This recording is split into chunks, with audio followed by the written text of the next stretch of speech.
necessary safety and protection for each of you to go about your lawful business.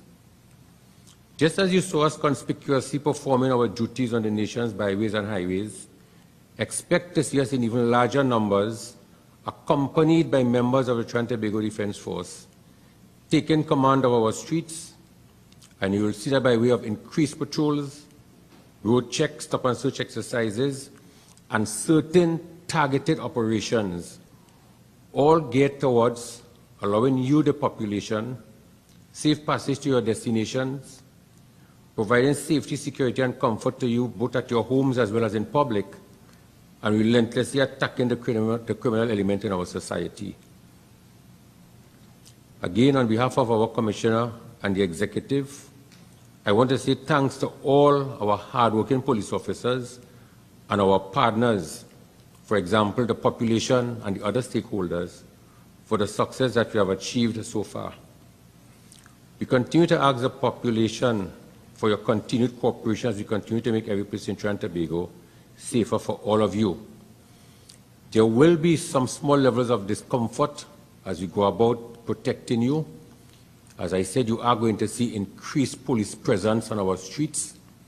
You are going to see us out there both by day and by night. We have done the necessary evaluation and assessment, and our exercises will be data-driven and intelligence-led. So we know where the criminals are. We know the times that they are moving.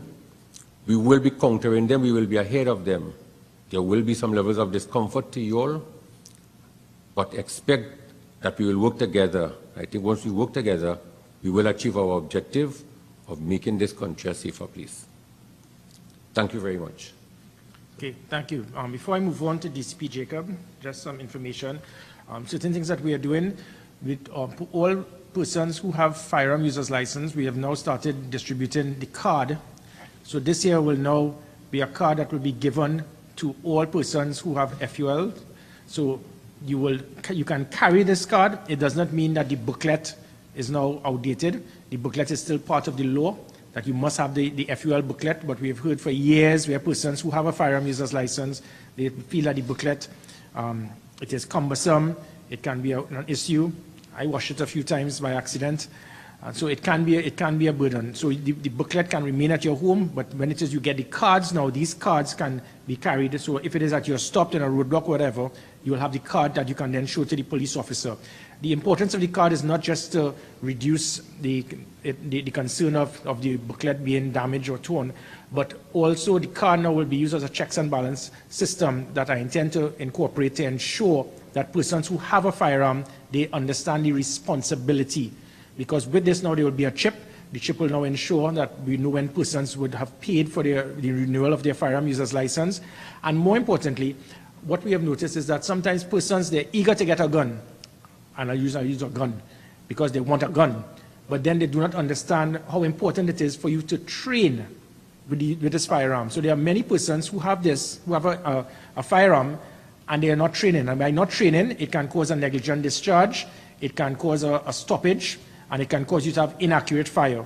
So with the chip now, it is going to be mandatory very soon that when you have a firearm, you must go to go and be properly trained to ensure that you do the safety drills, that you have accurate fire, and that you understand what is required to ensure that you do not have a negligent discharge. So there are actually checks and balances for the use of this card more so than just ensuring that your booklet will not be damaged. I also like to take this opportunity just to clarify a matter pertaining to the serious concern where we spoke about persons now believing that it is their constitutional right to be involved in protesting, seeing political walkabouts, political meetings, burning tires, blocking roads. Yes, it is your constitutional right. It is your freedom to protest. But what I ask the public to understand, we are not trying to prevent you from that right. But if you feel your right is so great that you can protest whenever you want, wherever you want, however you want, what you can then do is to affect the constitutional rights of other persons. So when it is that we see persons block a road, and then by you blocking the road because you're concerned about who might be a candidate, or because you need to get lights repaired or roads repaired in your area, and you block a road, what that then means is that someone may very well be taking their loved one to a hospital, and by that person unable now to get there because you have been fighting for your constitutional right to do as you please by protesting, you can now cause the death of a human being or someone trying to collect their child. So you cannot feel that your constitutional right could be so broad that you can affect the constitutional rights of others. So we need to understand before it is you protest, it is there in the law. When it is you find the law is outdated, not my business, the law needs to be changed. Until then, if anyone wants to have any protests, any walkabout, any form that you believe that there's a degree of assembly by persons, you need to request that approval from the Commissioner of Police. I will so do. I will provide that approval. And the importance of this also protects you. It will, based on the numbers that will be there, it will be able for me to assist to make sure that we'll have the relevant police officers on site, make sure that we will have proper traffic control. So it's a number of different things that can assist. But you cannot feel that you can protest. As I said then and I said now, the days of blocking roads, burning tires on the streets, it is over. Anyone that will do that, and we see those persons nearby, and you have a placard, you have a sign, you are clapping, I see that as a smoking gun. So those persons would be seen as persons of interest, and they would be pulled in for questioning to ascertain who are the persons who blocked the roads and broke the law. But there are specific laws. You need to adhere to the laws, please. Likewise, with political meetings and walkabouts, we're starting to see persons doing walkabouts, and again, sometimes in breach of the public health ordinance.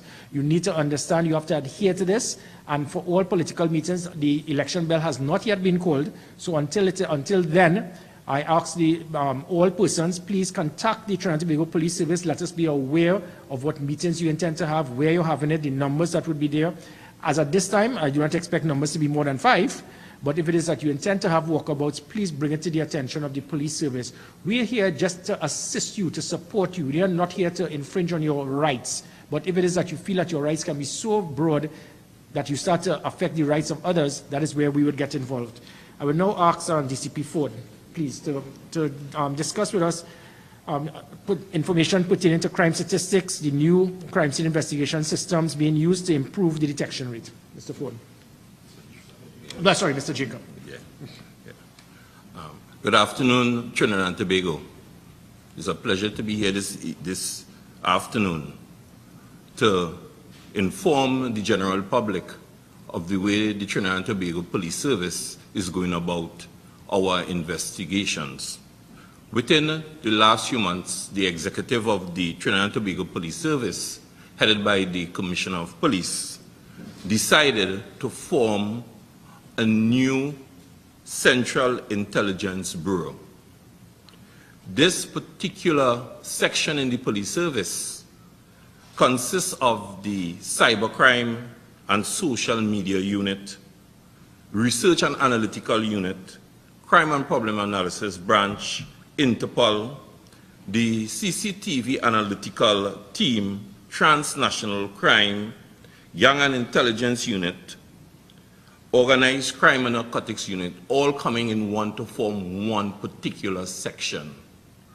These sections consist of several police officers with different skills and ability in the technological and scientific field.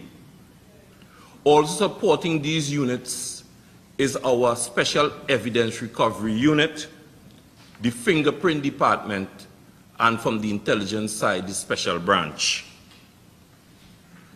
We design it like this to ensure that we have a high measure of synergy in relation to gathering our intelligence and doing investigation. Coming out of this particular section, we now form a homicide support team where at least 2 persons with specialized skills from all these units, when there is a homicide, will join the homicide team to do the investigation. That commenced about 2 weeks ago. And I think everyone will recognize that within that time, we have actually solved about 6 murders within the last 10 days. These murders were solved within 96 hours. We have the double murder in Central where the retired police officer and his wife were killed. We also have the murder in Belmont recently, in La Hoqueta, and also in Santa Cruz. All these murders were actually solved as it relates to this team using all aspects of technology and the scientific approach to support the homicide team. We want to assure the population that this measure will result in the bandits, the persons involved in crime, realizing now that they can be caught, hoping that it creates a significant deterrent for others who wish to commit crime. In fact, we have solved 40 murders so far for this year, even though 24 relates to 2020. We also arrested 76 persons for shooting and woundings. Again, we are making all efforts to deal with the whole aspect of the homicides in Trinidad and Tobago. And even though the new section is designed to support all the other investigative units, we are paying special attention to investigations of homicides. Again, we want to assure you within the next few months, you will be seeing the results of the new approach being taken as it relates to dealing with violent crime in Trinidad and Tobago. Thank you very much. Thank you, Mr. Ford. Mr. Jacob, I'm going back to Mr. Ford. I want to see if you're paying attention. Okay, before I go back to Mr. Ford, just a couple of points. As we spoke about minimum use of force policy, I just wish to bring to the attention of the public the Trinidad and Tobago Police Service, whereas many persons are always concerned when police officers are involved in shooting. But when others kill each other, they say nothing and they see nothing. I wish to state that there was an incident that took place a few days ago involving the Interagency Task Force. They were on mobile patrol in a marked police vehicle along South Key in the vicinity of the PTSC bus terminal. A security officer attached to a security company was performing duty, and the other persons, they were pursuing an individual. The police officers realized that the individual, he had committed the offense of malicious damage to the glass of the RBC ATM machine, which is in the PTSC bus terminal. When told of the report, they cautioned the individual. The individual responded in a loud tone, "Officer, all you have to shoot me here." The police officer then warned the suspect of his behavior. The suspect ran, sat in the driver's seat of a car, and he then shouted again, "I will kill these people in this car, all the police leave me alone." Now, at this time, we understand that the individual did not have a firearm. If the police officers, on many occasions prior to, if the police officers had a firearm, based on the minimum use of force, if that was the only item that they had, they would have used a firearm on this individual. This same individual is reported that he posed a threat to the police officers. The imminent threat was to the safety of the officers and the other passengers in the vehicle. The police officer was then, again, through the minimum use of force policy, deadly force is only going to be used by the police officers if there's deadly force on the police officers or someone else. In this situation, the police officers, they used a taser. The taser was used. The individual, after being hit with the taser, he shouted, "All you have to shoot me with real bullets." He then shouted to the police officer, saying, "Shoot me, shoot me."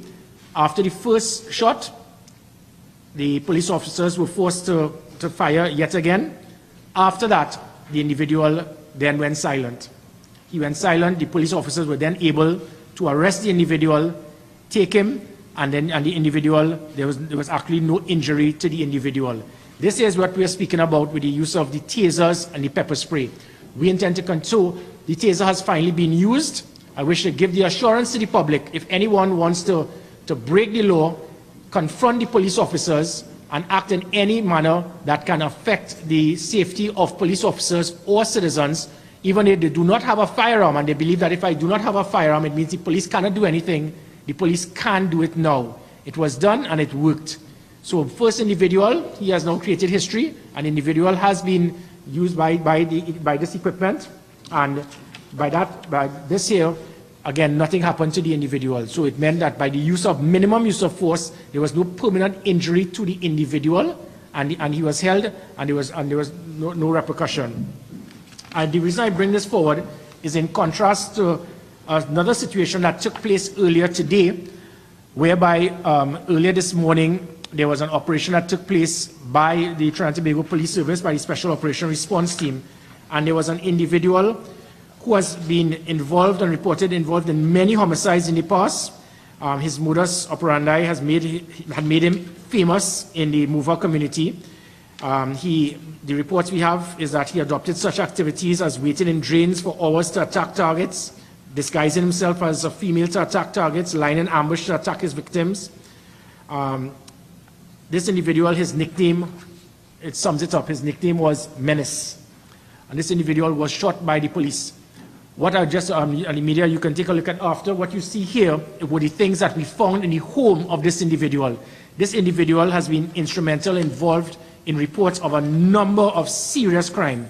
Mr. Ford will be able to elaborate, but this individual, AKA Menace, involved in reports of murder, firearm-related offenses, robbery, kidnapping, gang rape, narcotic trafficking, extortion. And the fact of the matter is that when the number of times this person has been held, we will hold him with the type of equipment that you see here. This individual was ready for a war. And the media, you will have access to what is seen here. You wonder what the point I'm getting at. We also see assault weapons. In the green case, there was also a grenade. If that grenade is detonated, it could clear out everyone in a room. Hundreds could be killed. The assault rifle that you see here, that he's hugging up closely with him because he's in love with, and he went down with it, that also can kill hundreds of persons. But guess what? We have politicians and attorneys that will say that had we arrested this individual today with all of this that can kill hundreds of persons, it is his constitutional right to get bail the next day. That individual, what he had, could have killed any member of your friends, your family, your loved ones. Likewise to the same politicians, and I wouldn't call Prakash Ramada's name because he seems to be very vociferous these days. So all of these individuals who were very vociferous in 2014, Prakash Ramada included as a member of parliament, and pushed hard for the bail amendment for a sidearm. Prakash Ramada, that member of parliament, and others, they are stating that with all of this that we found here, with grenades, assault rifles that can kill hundreds of persons in one room of one individual, we have members of parliament having the audacity to tell this country that this is a boy who really and truly should get bail. Had he been asleep and he didn't attack the police officers, we would have just seized all of these weapons, take away the little child he's holding as his baby, and then he had a right to get bail the next day. God knows what our country has to deal with. And I was a politician. And this is what we have to deal with in this country. We have politicians and persons who claim that they are attorneys trying to say that the individuals like this had a right to get bail the next day. What he would have done is, all right, he would have seized his hand grenades, all his equipment that is designed to kill. These are weapons of war. We are, just by the grace of God, the hand grenades that we have been seizing have not been used in the community. One hand grenade thrown in a school, in a classroom, in any nightclub function can kill hundreds of persons. But we have persons who are supposed to represent us, to do the right thing, say that what we found today with this individual, aka Menace, it is his constitutional right that bail should have been given to him. I ask the country to sit back and absorb this. With this, I now ask Mr. Ford. You want to continue with this or on the... You can continue, and then Mr. Ford will also just summarize on the situation pertaining to the closing off of a matter that is of national importance pertaining to DCP Hackshaw. Mr. Ford. Yeah, thank you, sir. I think it is common knowledge throughout our country that there was a particular inquiry that really caused national interest. And of course it should, because that inquiry centered around a senior police officer, an acting deputy commissioner, Mr. I.A.N. Hackshaw. Because of the nature of the allegation that was made, we carefully chose an assistant commissioner of police to conduct investigations. And that assistant commissioner of police conducted extensive and painstaking investigations to prove or disprove the allegation that was made. What you see on my left here is a compilation of documents and statements relating to that inquiry. And when the officer was given the inquiry to do, he was given a file with statements and documents. And he continued his inquiries, and he also got further documentation and further statements. At the conclusion of that inquiry, the officer has submitted his report to the commissioner, and I can go into all that he has said, but I think what will be interesting is the conclusion. So, the officer has concluded, and I just want to quote what he has said here in the second paragraph, is that it is my respectful submission that at this time, there is no evidence to support liability on the part of Mr. Hackshaw for any criminal offense. The Trinidad and Tobago Police Service has commenced and concluded this inquiry, and upon the conclusion of the inquiry, the officer who has done the inquiry is saying that Mr. Hackshaw is not criminally liable for any offense. That's about it. Thank you very much. Okay, and again, these are very delicate matters. I give the assurance to the country that whilst I sit in this chair on my watch as the Commissioner of Police, the country would have seen it. Right now, I'm involved in heavy debate with a certain association that is offended that as the Commissioner of Police, I stated that if anyone is charged and they're in prison, they should be fired. And they're stating, no, if persons are involved in violent crime, rape, kidnapping, they have a right to remain as police officers and be paid as police officers. I beg to differ. And the reason I state that is that as I gave the promise then, I will not in any way support any wrongdoing or rogue elements or protect any rogue elements in the Trinidad and Tobago Police Service. However, it does not mean that I intend to be someone that will decide to make a decision, or for the police service, we will make a decision based on what the public may see. What we have noticed is that we've seen in this country folklore becomes fact. So the rum shop talk and the view of something becomes the norm, because that is what social media has done. So persons will make a decision on this without getting any fact. If at any time, the same way it is that we were forced to close certain investigations because we did not have anything further, and if any further information comes to us, we would open any matter that was previously being investigated. So if members of the public beg to differ in what decision was made, I ask any member of the public, please come forward and bring to me, or you can make it public, that you know for a fact that an individual, whether it is that Deputy Commissioner of Police or any police officer is involved in wrongdoing, criminal activity, you have information, you have data, you have evidence, bring it to us. We are not here to decide if whether something is true or not. We are here to look at evidence and to ascertain if that evidence, based on an investigation, is enough for someone to be arrested and then charged. If not, we cannot. Again, there are certain things that would come to mind, that the comments were made that, and we were seeing it in certain arms of the media, that the individual was red flagged by the bank. At no time did the banks have any red flag of such suspicious activity on DCP Hackshaw. This decision was made to have this sent to the FIU by a fellow police officer. The fellow police officer is yet to give us anything to verify as to what caused them to trigger this. So unlike what was stated, what I find amazing is that what we have seen recently, I have noticed certain arms of the media and a certain person who's a political leader who wants to be a prime minister trying to put pressure and influence the police as to what cases should be made priority and who should be the investigator of the case. Now, this sets a very dangerous precedent in our country, where for the first time, we are seeing a politician, because that is what he is now, making press releases and trying to put pressure on the police service to tell the police service who must be investigated, how strong the investigation should be, and demanding who should be the investigating officer. Now, he could wait and wait and wait from now till the cows come home.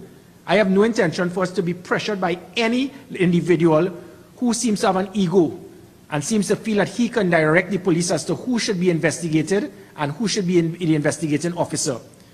It seems that when he was a little boy, he wanted to be a police officer. I don't know if he has the qualifications as such, but he is not going to pressure this police service to direct us.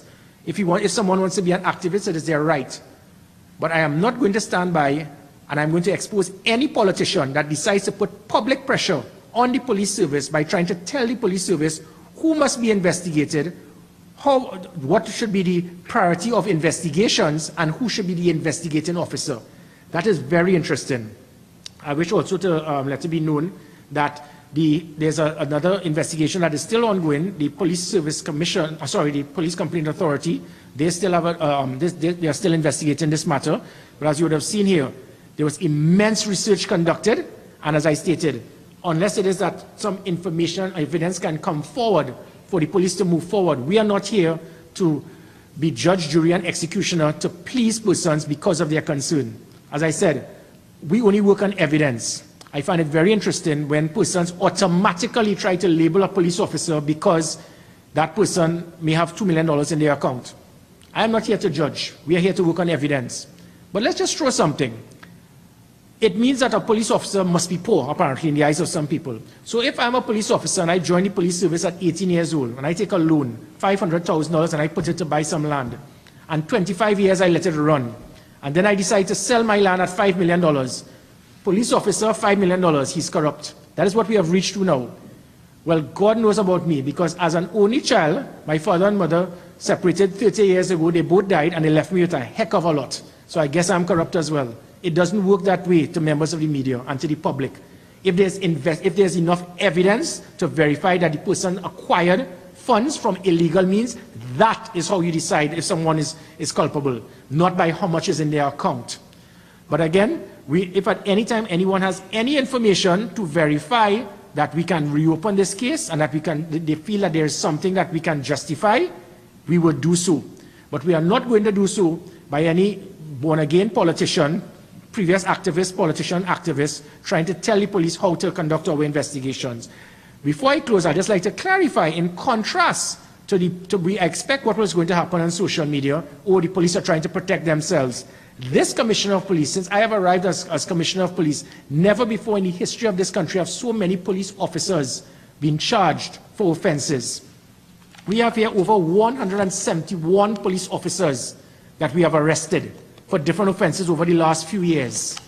Right now, as the Commissioner of Police, I also have a document here. It's a secret document with over 75 police officers that we are monitoring closely based on our intelligence units, from the Special Branch to the PSB to the SIU. We are monitoring individuals. We do not have enough evidence, but we have enough intelligence that we can monitor these individuals. And before persons try to criticize and condemn the police service because of what I just said, what it means that I am showing transparency. No police officer is above the law, and likewise, if any police officer is involved in any wrongdoing, we will monitor them. They will be weighed, measured, and if required, they will be suspended and or fired, regardless of how much the police association will cry like little babies to demand that it does not take place. I run the police service, not the association. But in the same manner, I am not going to sit idly by and have people try to demonize and discredit any police officer or the police service. If, again, this shows that the police service, we are transparent, we are weeding out the rogue elements, we are doing what is required, but we can only do so based on evidence. With that, I would now like to questions. The floor is open to members of the media. Good morning all. Shane Pavel from the Newsday newspaper here. I have two really quick questions. The first one is an open one to no one in particular. Based on what we saw this morning with the police exercise that led to the death of Mr. Mayers, we understand that some explosives were also seized. Over time, we've seen a lot of high caliber weapons, assault rifles and the like. In terms of the prevalence of the use of explosives, especially with hand grenades, how often, how big of a problem is that on the street these days? Well, we have started to get an increase in seizure of assault rifles, but also hand grenades. And again, when that draft was done, it also included for persons not to get bail for a hand grenade. We have been told by politicians, senior politicians, that if someone is held with a hand grenade, he has a right for bail. I don't know if anyone has ever seen the damage that can be done with a hand grenade. Right now, in this situation, that green box, the reason why it remains in that box is because that is a ticking time bomb, because it is a very old hand grenade and it can explode. And that is what we have in this country. So yes, we have seen the concern of that type of firearm and those type of weapons. A hand grenade, as I said, a hand grenade in a room like this that can hold 100 people, it can kill almost everyone and do serious damage definitely to everyone in this room. And that is how serious it is. But we have politicians who have sworn an oath to God and country, stating that if someone is found with something like that, that can kill persons, or an assault rifle that's seen by Mr. Menace and all the other weapons that he had, we are saying that that person has a constitutional right to be free, where he can just have gone out, purchase new hand grenades, acquire new weapons to go out and kill again. The second question has to do with the, well, now concluded investigation with respect to acting DCP Hackshaw. The police investigation has been concluded, but the PCA inquiry is still continuing. Just to edify the public and myself, when the PCA continues an inquiry like that, if they, in the event, they find something, is it that they bring it to the attention of the police, or how does that work?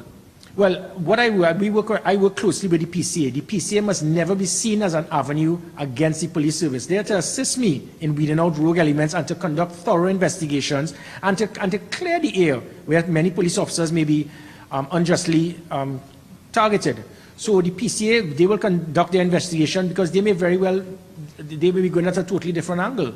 I am not here to get involved in the PCA. What I would do, however, is all of this. There was an intense investigation done by the Trinidad and Tobago Police Service. All of this would be submitted to the PCA, and it would then be given to them to assist them in their continuing their investigation. Based on their findings, it will then be brought to the Trinidad and Tobago Police Service, and then we will know it. Because as I said, any investigation, things can change. As I mentioned a few weeks ago, pertaining to the two matters that were closed recently, pertaining to Wile E. Coyote and the other incident. If it is that more information can come to us, we can always reopen any investigation. But as this time, there's nothing that we can have to show that the individual is involved in any activity in contrast to the police service regulations or criminal activity. But again, the PCA, they will continue their investigation.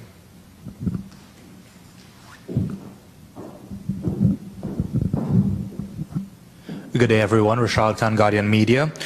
So just a couple of questions. So first, Commissioner, you broadly stated that 171 police officers were arrested within the past few years. Could we have anything more specific and timeline-wise? Yeah, sure. I could forward that to you in a nutshell. In 2014, 28, 2015, 39, 2016, 26, 2017, 15, 2018, 28, 2019, 32. So again, persons continue to be arrested for a number of different things, and it varies from murder, rape, kidnapping.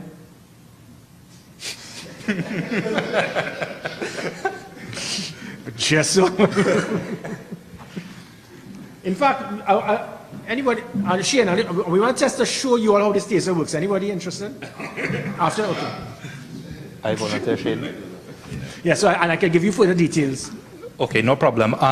Second question, the new card for the FULs. You said that these would be handed out or would be distributed. Anything more specific? What time frame you're looking for that to be distributed? How can holders of an FUL get this card? That kind of stuff. The intention is, remember, you're supposed to have this renewed by March this year. We extended the renewal. I got the approval from the Minister of National Security, so the renewal was extended to July. And because of the COVID situation, we've tried to avoid persons coming to the police stations. So with this now, when you go to get your renewal, the plan is to give you a card. The card will now be given with the renewal when you go to pay for the renewal of your FUL.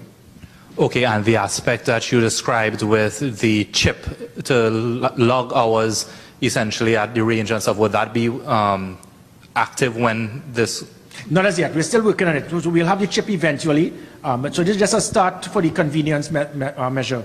But again, this is also going to with the card, now with the chip, you will have to go to a range, you will be swiped, and then we can now verify that you went on the range, you did your proper training, and we can also, this is going to assist us in making sure that criminal elements do not acquire ammunition by just going to a range. So we can see the amount of ammunition you have purchased constantly, so we can know that why you're purchasing hundreds of rounds every single day. You're not a gandilero. So we know that that person is probably using a range, a legitimate indoor range, to purchase ammunition and try to probably siphon it out. So this is a check and balance system as well to make sure that criminal elements do not have illegal ammunition that they are trying to buy from legitimate business. Okay, and DCP Ford, when you were calling these statistics, I'm sorry I did not get a chance to really take note of the date, but I believe you said the 37% decrease in crime was between March and now? Yes, that was between March the 15th and the 27th of May, the COVID period. So what we did, again, by virtue of data that was given to us by CAPA, we looked at pre-COVID from January the 1st to when the COVID period started. So that the figure that I've given to you is really during the COVID-19 period. Okay, so this is a comparison between that period of the lockdown versus before the lockdown, not the same time last year or anything like that? No. For the COVID period, what we saw is that it went down, and we ascribe it to, of course, the restrictions played a part, but the presence of the police outside there also contributed significantly to driving down the figures. And what we intend to do going forward, as I said before, is now increase the police presence to keep the figures down even further.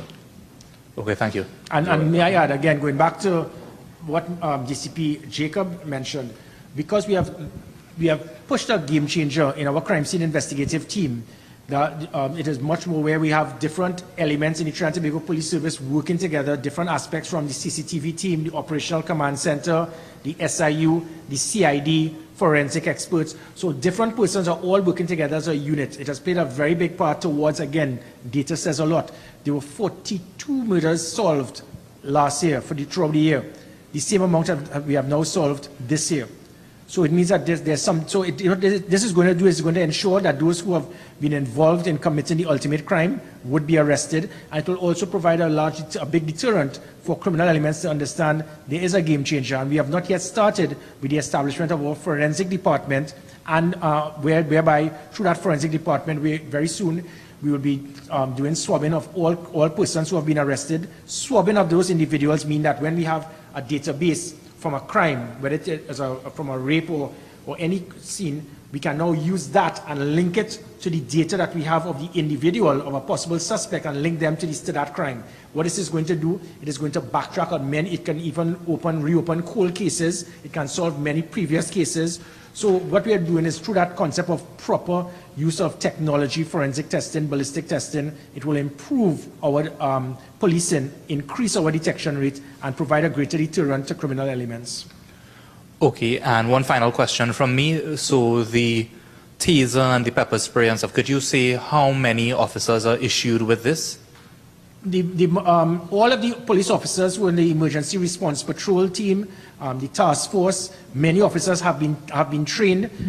For officers to be trained, they actually have to be, it has to be used on the police officer for them to understand how it is to be used. But again, and all of this is not just to know how to use it, but it is also to ensure that the individual understands the proper system for the use of force policy. Now, that proper system for the use of force policy means that it is not just to use what it is known as, well, we call it a taser, right? But it means it is a conducted electrical weapon, a CEW, but we call it a taser here. Now, that means that the individual now will be properly trained to understand minimum use of force, from verbal persuasion, speaking to the individual, then using your radio for backup. Then you have the body camera. You then move to the baton. The baton will now no longer be used as the days gone by as a butu, when you beat the person to submission. The baton police officers are now being trained to use a baton not as a pain-compliant method, but to subdue an individual and restrain that individual. And in contrast to what you hear of many people who do not know the difference between a baton and a bullet, what you saw in Sealots is how police officers operate. If 27 persons, they are breaking the law and they are scattering, you do not know who has a firearm, you're not automatically seeing the birth certificate on the individual's head. They must all lie down immediately to make sure the safety of the police officers. You then move from that battle, you then move to the pepper spray, you then move to the tasers, and you use to the firearm as the final use of force. That final use of force, in contrast to what many people think, the police officer does not have to wait until the individual aims at them and fires a shot to justify the police officer firing back. Sometimes it may just take 1 or 2 seconds, and those 1 or 2 seconds can cost you your life. The police officer must understand how to use that minimum use of force policy, and the firearm would be used. We do not use a firearm to deliberately kill anyone, but my officers have been given instructions by me that deadly force can and would be used if it is to save my officers or that of any other law-abiding citizen. Just one last question from me to either the Commissioner or DCP Jacob with respect to the homicide support team. Thus far, they seem to be doing some really good work and have been very effective in solving the homicides and so on. If you could just give me an idea of how many officers make up that team, and if you all have any immediate plans of adding any additional staff or manpower there to assist. Well, that particular team is a team which tend to be activated. As we said, they are attached to the various analytical and scientific units in the police service. And when the murder occurs, we will, in fact, depending on the nature of the murder, we will assign them to assist the investigators. So basically, it's an average about 12 persons at a time may be assigned with the investigators to deal with that investigation. Just to close out, as it pertains to the individual, A.K.A. Menace, he had 28 charges, some dismissed, many pending, some discharged. He had 4 convictions. This individual was also, intelligence had confirmed that this individual had also targeted my family, one of a few. But I guess he would not be able to target my family anymore. Any other questions? Okay, thank you very much. Okay. Thank you very much, members of the media. Thank you very much, Commissioner, Deputy Commissioners. Record.